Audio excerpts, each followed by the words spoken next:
My friends, the information that you are about to witness from all of my years of research is the most important. It's been hidden in plain view the entire time. This is the ultimate secret, and it's about to be exposed.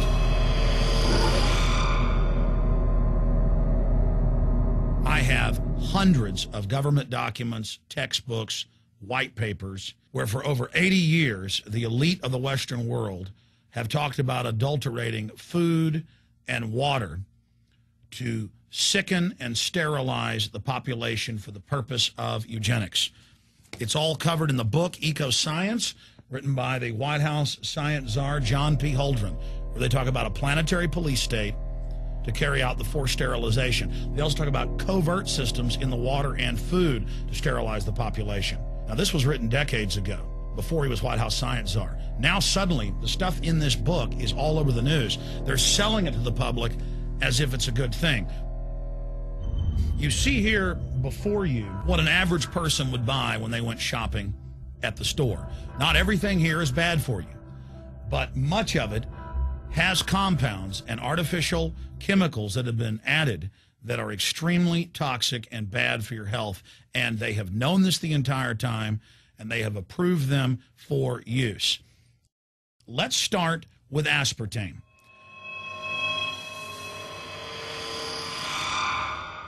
You cannot go to the grocery store now and buy any type of even regular sugar gum that hasn't had aspartame added to it. In the 1970s, Searle tried to get it approved, and they couldn't. It took them 3 separate times because in their own studies with monkeys, large portions of them that were fed it died and contracted cancer. Now we have mainstream news articles, and the EU has done a major study finding lower birth weights, early birth, and yes, miscarriages from women that drink aspartame-laden soft drinks like Coke Zero. What is aspartame? It is the fecal matter of the E. coli bacteria. They took it and genetically engineered it. They can feed it toxic waste, and then it defecates aspartame. And it has so many bad health effects, it's just unspeakable.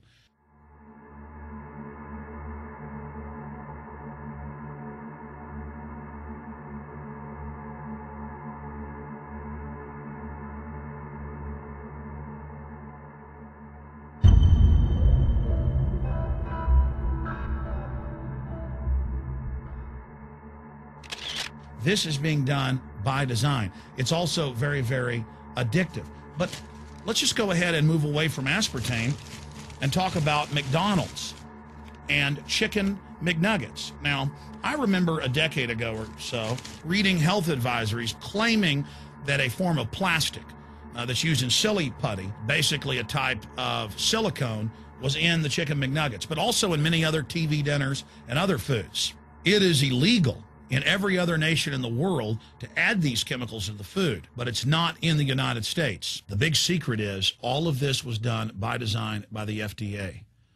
Look at all the drugs they've approved, and then it comes out later that they knowingly approve them when these drugs are causing heart attacks and cancer.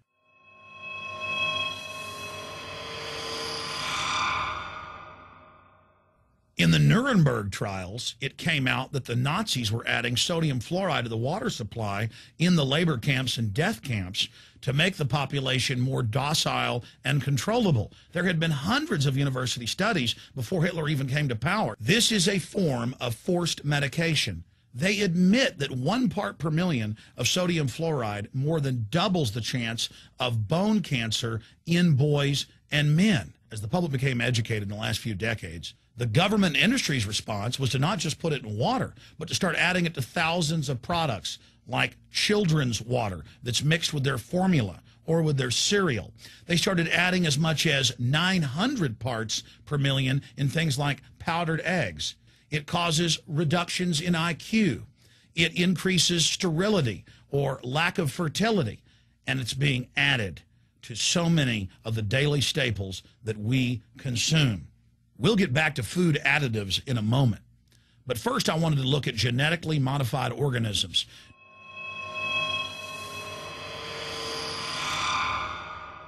Did you know for many years the American people have been eating cloned beef and pork, and now they're expanding out into other forms of meat?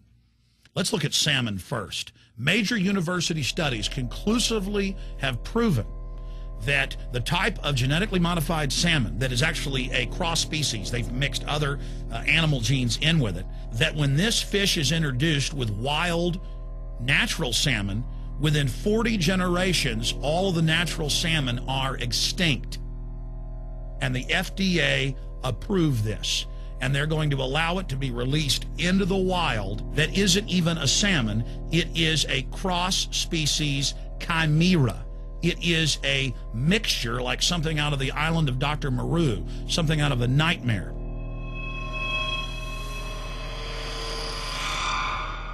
More than 85% of the corn now consumed in the United States, and it's also starting to trend that way in Europe and Canada, is genetically engineered. It grows its own pesticide within the corn kernels so that insects won't eat it. If the insects can't eat this and live, what do you think is going to happen when lab rats or humans eat it? We have literally hundreds of studies showing that not just Monsanto's, but other major GMO companies' corn, that's the majority of corn we're now eating today in the United States, has been linked to organ failure in lab animals. The studies also show massive increases in sterility in rats and guinea pigs that are fed not just GMO corn, but GMO cotton seeds. Studies in India, Germany, and the United States have conclusively shown that when they feed the cotton seeds left over from the cotton crop from these genetically modified varieties, that the cows are having miscarriages, they are having low birth weights, or in many cases, they're simply dying. And what is in most processed foods? Genetically modified cottonseed oil. Major studies are also showing that genetically engineered crops are killing honeybees and monarch butterflies. But they don't stop there. Now they claim they're coming out with a genetically engineered mosquito that's malaria-proof that they're going to release into the open biosphere. The very genetic code of the planet is being butchered in a hostile corporate takeover. Many years ago, an executive from Monsanto was quoted in National Geographic as saying that that is their program, that they want to basically have their crops and their organisms take over the entire biosphere of this planet. And the major genetic engineer companies have focused mainly on 8 major food crops. Now they're expanding out into hundreds and hundreds and hundreds of other plants, literally changing the genetic code of the planet. This is a genetic dictatorship. This is genetic vandalism. And that's why the Rockefellers, the United Nations, and others have built these giant armored seed vaults all over the world, not just at the Arctic Circle. And they admit they're doing it in case all of this gets out of hand, that they'll have a type of Noah's Ark. So all these fake environmental groups, they never complain about this. They never talk about true environmental degradation. They want to put a tax on carbon dioxide that humans exhale, that plants respirate from and carry out photosynthesis with, as a way to shut down industrial society and control every facet of our lives. That's the big secret. This is a population reduction program. It is an epidemic. The sperm count has dropped in the Western world exponentially. Even the government has been predicting within another generation, almost everyone is going to be sterile. This is the globalist religion. This is their philosophy. They want the planet for themselves. The UN has said that their stated plan is an 80% population reduction. You've heard Ted Turner call us useless eaters and feeders and say that 80% of us need to be killed. You've heard Prince Philip say he wants to come back as a virus to kill the majority of the world population. Dr. Eric Pianka, Peter Singer, it's all over the news where they tell us that we should only have one child because more than one is bad for the environment and that the recession is good for lowering our carbon footprint. This is the big secret. We live in a scientific dictatorship, and the United States and England are the epicenter of this, and it's expanding worldwide. Remember all the secret testing, all the secret sterilization that went on in the United States and Europe. Remember what Hitler did. He learned all of that from the eugenicist and the Rockefeller family in the United States. This is a culture of death being pushed on you and your family. And even if you think the world is overpopulated, you need to understand that you're being targeted by this as well, targeted by design.